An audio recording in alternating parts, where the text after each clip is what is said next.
I wanted to give you kind of our full Hurricane Helene update. Now, we've put a few things out, shared a few things. We are just over a week past the hurricane coming through here where we are in Western North Carolina. And we have a lot of content we recorded during that period that I'm really excited to share with you guys this week. But I thought having one update to really talk about the hurricane itself and what's actually going on here in Western North Carolina. I don't know about, I know South Carolina was affected, Tennessee was affected, but being here we're just outside of kind of in between Asheville and Hickory, down where you're probably hearing names, Swannanoa, Old Fort, Black Mountain, all of this area in where we are down, Marion into Morganton. These areas are, it's catastrophic. So I figured before this week, kind of what kind of content we have that will be coming out, and then really just an update of everything that actually went down and is happening now with Hurricane Helene, just barreling through our sleepy little mountain town. And so I guess we kind of just start at the beginning. We knew that the hurricane was coming. It is hurricane season. Hurricanes are going to keep coming. We can get hurricanes, into December. Hurricanes for the mountains of Western North Carolina mean that you'll get some rain. You can have some trees come down. That can happen just because the ground gets so saturated, especially old dead trees, heavy limbs, things like that can come down. For us, we have a basement that usually gets some flooding. So we were, prepared for that, keeping an eye out. Rivers and creeks, things like that can really swell up and flood. We have a little sleepy, peaceful creek that will flood up, fill up the whole way, go over our driveway, and connect with our front field. And we literally call it Lake Garcia, and it kind of just makes a whole big thing. And we've been trapped in our property before, but I'm talking for like a period of a few hours, maybe a day, where you're stuck in and can't get out. So getting hurricanes up here isn't an unusual thing. It happens. We all know what it means when a hurricane's coming, and we all prepare accordingly. You could have power outages for a matter of hours, maybe a day, maybe two if things are wild. That's kind of what a hurricane means up here. So we have Sabrina and her family here, and they're, fresh, just got here from California a month ago. And so we're kind of explaining to them, because of course, being Californians, you hear hurricane, and that's so different than what we're used to out there. And we're like, no, guys, this is what hurricane means. It's really not that big of a deal. We have the animals. We have to be careful of trees, make sure everything in the basement's picked up, because we'll probably have some flooding we have to deal with. Like, we had it down. We had it ready. That's not what happened. We woke up Friday morning very early, and our basement was already ankle deep of water. There was power for a very small amount of time. The power flickered, had been flickering all throughout the night. But then early Friday morning, the power went out, and it stayed out for the following 7 days, which is absolutely insane out here. We are in a well, so power being out means no water either.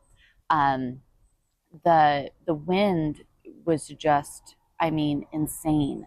The rain, it was just buckets upon buckets. We live out somewhere where there are rivers and creeks and lakes and waterfalls everywhere. There's so much water out here. We have rain consistently. We get heavy storms. Like we have things like that all the time. Our ground out here is used to lots and lots of moisture. This rain was intense. The creek started flooding in no time. We started noticing trees down all over the place. And it was like you would look out the window 1 minute, and then you would look out again, and there was a tree. You would turn your back again for one more minute, and there was another tree. It really just, kept going. And we're like, wow, okay, I can't believe the power's out. This storm does look, pretty bad.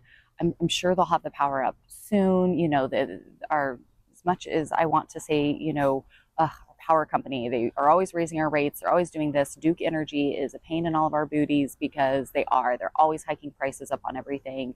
They're kind of a pain, right? Nobody wants to pay the power guy when they're always, charging you more and more and more and more for the same amount of power.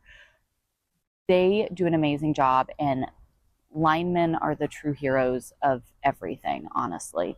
And so we were kind of like, it's not that big of a deal. They have an amazing team.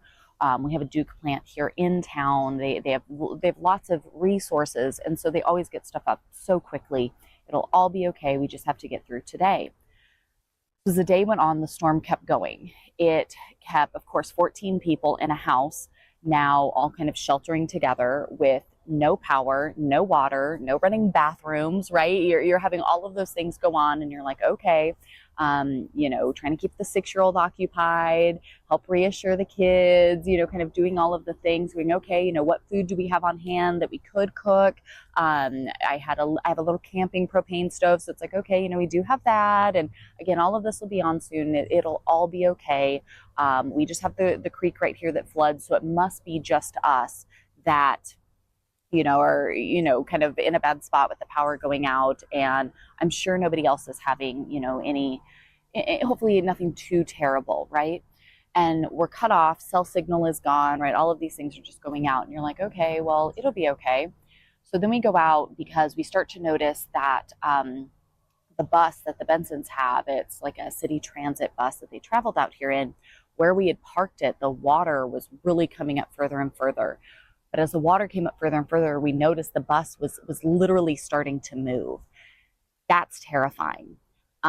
So my brother has a truck. They went down, it was like this battle, and finally they were able to thankfully get the bus pulled up. My brother helped pull, everybody's down there pushing and pulling and turning and twisting and doing everything, watching out for trees because trees are coming down all over the place.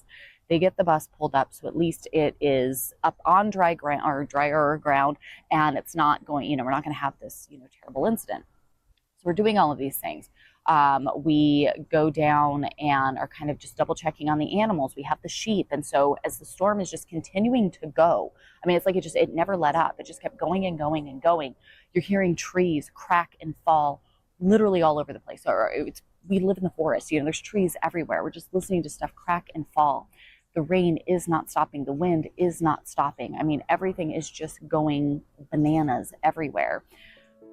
As many of you have probably heard by now, all about the destruction that Hurricane Helene has brought to our home here in Western North Carolina. There's been destruction throughout Georgia, up into South Carolina, devastated all of Western North Carolina, and even up into Tennessee and parts of Virginia. This storm was catastrophic to our area. Towns around us that we've loved don't exist anymore.